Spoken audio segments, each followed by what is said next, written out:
de una vez. Vamos a comenzar con el encuentro con la ruralidad. El proyecto de conectividad rural queda en ceros. Para eso nos acompaña Javier Serrano Ruiz.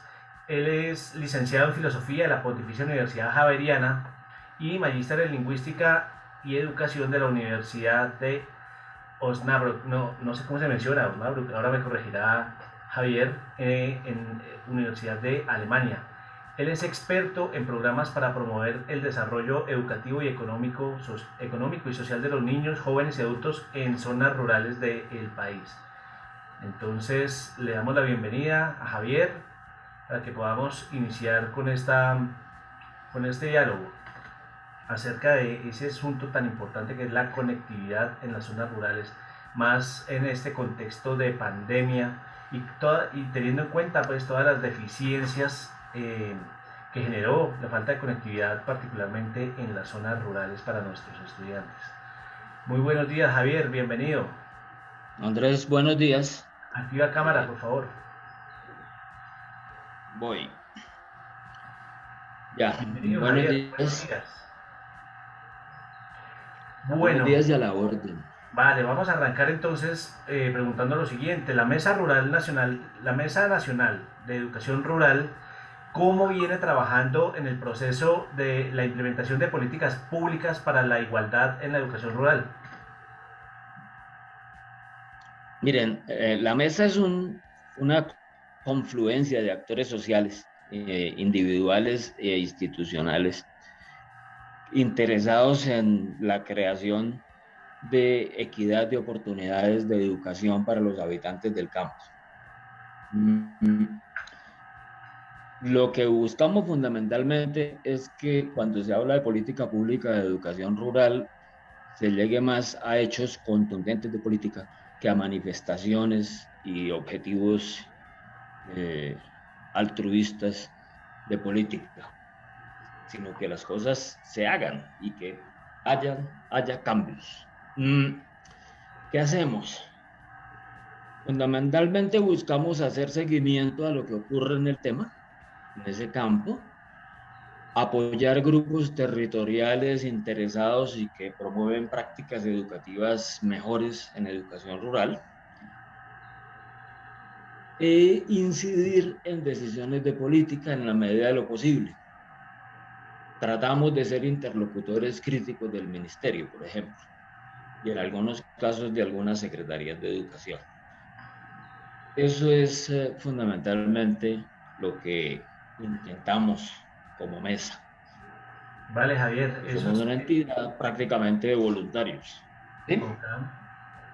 es muy importante pues conocer esto que nos estás comentando y pues quiero allí pues pasar a la siguiente pregunta y es dentro del proyecto de conectividad rural que se ha venido desarrollando, ¿qué adelantos se logra, son visibles? ¿Qué se puede ver en esa materia en las comunidades educativas? Pues yo no puedo informar exactamente de adelantos en ese campo, porque la información de la que disponemos nosotros es fundamentalmente la información de los medios, es decir, la misma información de la que puede disponer cualquier ciudadano interesado y atento a lo que ocurre y a lo que cuentan. Mm. Esta invitación, yo entiendo que ustedes la hicieron a raíz de que la mesa sacó un comunicado en el contexto del escándalo que hay armado con el contrato de conectividad. Eh, y, Claro que sí, hablemos de eso. Eso es muy importante. pues, yo sobre eso, lo que nosotros decimos es fundamentalmente lo siguiente. Miren, los hechos, como digo, la información es simplemente la información que es pública, mirada con atención. Los hechos indican que en diciembre de 2020 se firmó un contrato por más de 1 billón de pesos que pretende conectar 7.000 o más, se habla de 10.000 en algunos contextos, establecimientos rurales de educación y comunidades, porque muchas veces pues la conexión en ese establecimiento es lo que conecta un pequeño poblado con el resto del mundo. En 15 departamentos que son dentro de los cuales están los departamentos más alejados y más dispersos del país. Para este contrato se aprobó un anticipo de más de 70.000 millones de pesos, más de 70.000 millones de pesos. Y ese contrato, o la conectividad rural, es parte de las medidas a las que el Estado se comprometió para cumplir con el primer punto del acuerdo de paz. En el primer punto del acuerdo de paz, reforma rural integral, está comprendido el tema de la educación rural. Y en el proyecto especial de educación rural, el programa especial de educación rural, que es parte de ese compromiso, se dice que con el Ministerio del TIC, con el avance, con el liderazgo del Ministerio de las TIC, se desarrolla el proyecto de conectividad rural, a través del cual 10.000 comunidades rurales y apartadas del país tendrán el servicio de Internet gratuito garantizado hasta 2030. Y eso se hará a través de la instalación de centros digitales, en su mayoría en sedes educativas rurales, comunidades indígenas, parques naturales y puestos de salud, o sea, zonas dispersas. Eso está en la página 107 del documento del Plan Especial de Educación Rural aprobado ya por Planeación Nacional y todavía no difundido por el Ministerio de Educación. Después de que se firmó ese contrato, hacia abril, según parece, se empezó a saber que no se estaba cumpliendo. Y después se empezó a hablar en los medios y empezó a hacer ruido y se supo que las garantías de los contratistas eran falsas. Entonces la ministra empezó a hablar, preguntada por los medios, y a decir que era el colmo que pasara eso que estaba pasando, bajo su responsabilidad, por supuesto. Y la presidencia ya dijo que la apoya en todo, porque tiene plena confianza en su ministra. Ahora, ¿de qué se trata? Estas son noticias de ayer y de hoy, ¿sí? De caducar el contrato. Ya se dijo ayer que el ministerio lo caducó. De recuperar el anticipo, que no se sabe bien, que todavía se está averiguando bien dónde está. Y todavía falta hacer lo que hay que hacer, que es conectar, que es lo importante realmente, o lo más importante. En este momento, el contrato está caducado. La plata está embolatada todavía. Ya se empieza a vislumbrar que puede haber demanda de los contratistas a la nación, que ya dijeron que son mentiras lo que el ministerio está desinformando.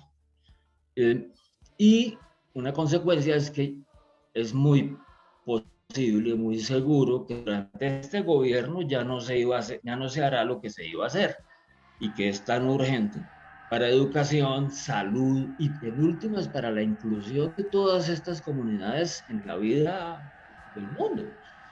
Es que si uno en este momento, especialmente en este país, si uno no está conectado, está desligado de un montón de oportunidades y de lo que pasa en muchos lugares.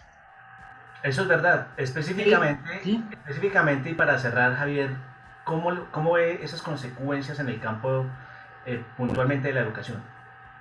No, mire, a mí se me ocurren algunas reflexiones importantes en las que voy a ser muy breve, y es esto. Primero, ¿quién responde por los contratos de un ministerio? ¿Ya? Pues el ministro. ¿Ya? Segundo, ¿qué hubiera pasado si no hubiera habido este escándalo?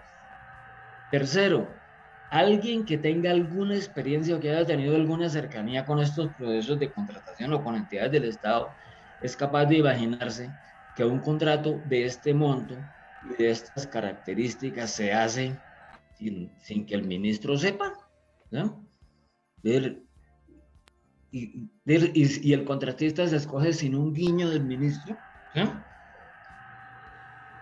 Ahora, otra pregunta, ¿cómo consiguen, yo no me explico, cómo consigue una entidad de estas la documentación necesaria para hacer un contrato de estos? Si es que uno para hacer un contrato de 20 millones de pesos necesita 20 o más documentos que hay que bajar por internet, donde tiene que mostrar hasta desde lo que tiene hasta que no se ha robado nada hasta el último mes, ¿sí?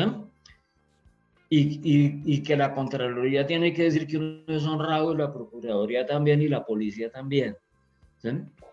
Y eso se demora mucho tiempo. ¿Cómo consiguen para un monto de esto esa documentación? Segundo, otra pregunta, ¿cuánto va a costarnos? Ahora hay moción de censura contra la ministra, es posible que no progrese. ¿Cuánto va a costarle al país que esa moción de censura no progrese? En compromisos y en favores y en prebendas. Y por último, suponiendo que progrese la moción de censura, ¿para dónde va a ir la ministra ahora a seguir sirviendo a los mayores intereses del país?